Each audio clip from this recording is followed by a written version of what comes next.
जब कोई भी लड़कियां अपने मायके से शादी होकर की ससुराल जाती है, तब अपने माता पिता से रो रो कर कहती है, मैं छोड़ ही लागो दाई मायके की द्वार।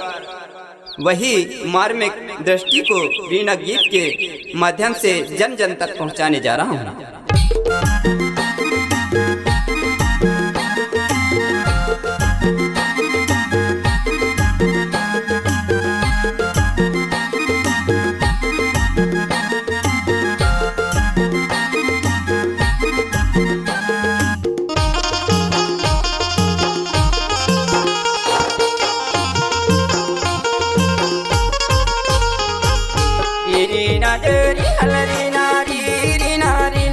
मोरे दाई दादा छोड़ई लागो मायके के द्वार की, मोरे दाई दादा छोड़ई लागो मायके के द्वार।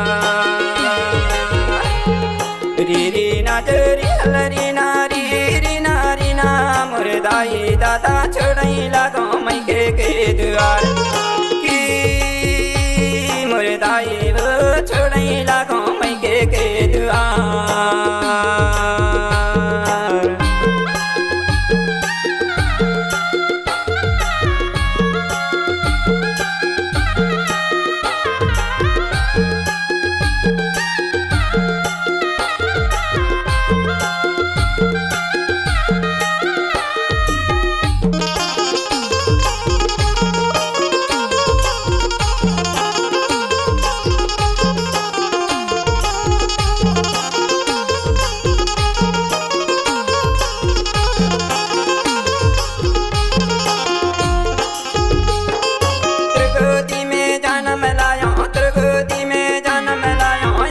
दूध पिलाए मोरे दाई दादा के भाइयों मैं तो दुलार की, मोरे दाई दादा के भाइयों मैं तो दुलार।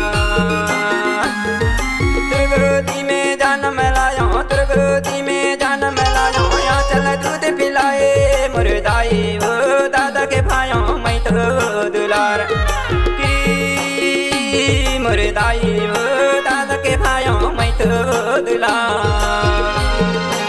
रीना जरी हलरी नारी रीना रीना, मोरे दाई दादा छोड़ई लागो मायके के द्वार की, मोरे दाई दादा छोड़ई लागो मायके के द्वार।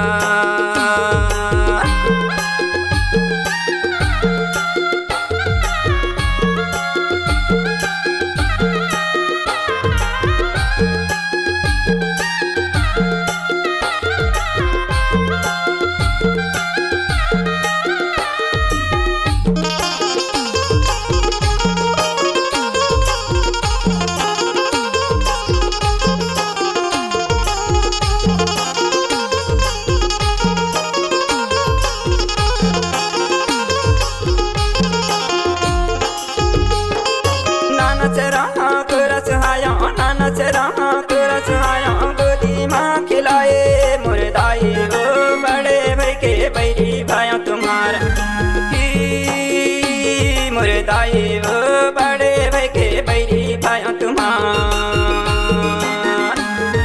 नाना से रहा करस आयो, नाना से रहा करस आयो, गोदी माँ खिलाए मोरे दाई बड़े भाई के बैरी भाइयों तुम्हार की, मोरे दाई बड़े भाई के बैरी भाइयों तुम्हार। रीना जरी हलरी नारी रीना रीना, मोरे दाई दादा छोड़ई लागो मायके के द्वार की, मोरे दाई दादा छोड़ई लागो